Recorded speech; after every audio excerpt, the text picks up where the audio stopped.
নমস্কার, আমি সুজাতা। আমার রান্নাঘরে সবাইকে স্বাগত। আমি আজকে একটা নতুন রেসিপি করে দেখাবো। মোরলা মাছ দিয়ে কলমি শাক দিয়ে ঝোল।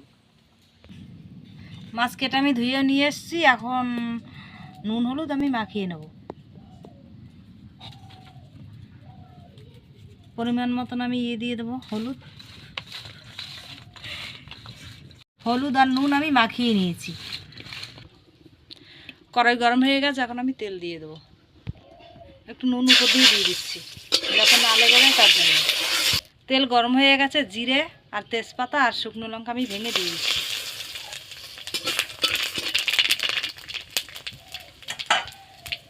আমি এর মধ্যেই মাছগুলোকে সব দিয়ে দেবো।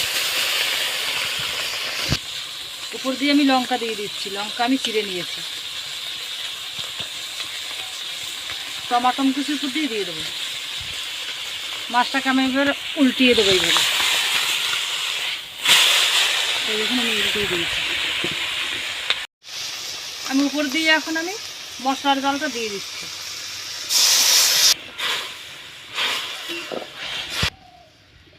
আমি এই জল দিয়ে দিয়েছি, এখন এটা ফুটতে থাকুক তরকারিটা। আমি ততক্ষণে কলমি শাক তুলে এনে আমি দেখাচ্ছি।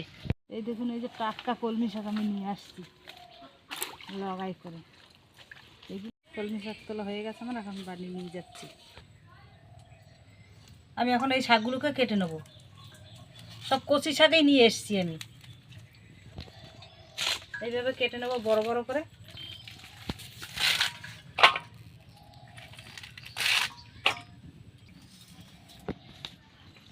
এই দেখুন আমি এইভাবে কেটে নিয়েছি।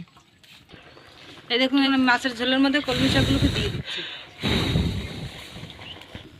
শাকটা দিয়ে একটু নাড়াচাড়া দিয়ে দিচ্ছি।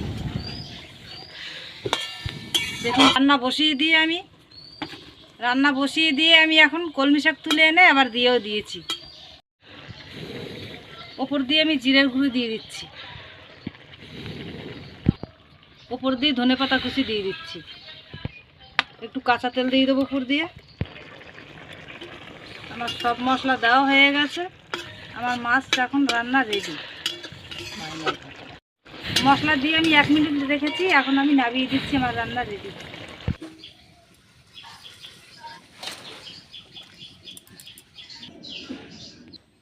আমার রান্না রেডি। তো এইভাবে কলমি শাক রান্না করে আপনারা খেয়ে দেখবেন কেমন লাগে, আর আমাকে কমেন্টে জানাবেন। আর ভিডিওটি দেখে যদি ভালো লাগে, লাইক অ্যান্ড কমেন্ট ও শেয়ার সাবস্ক্রাইব করবেন।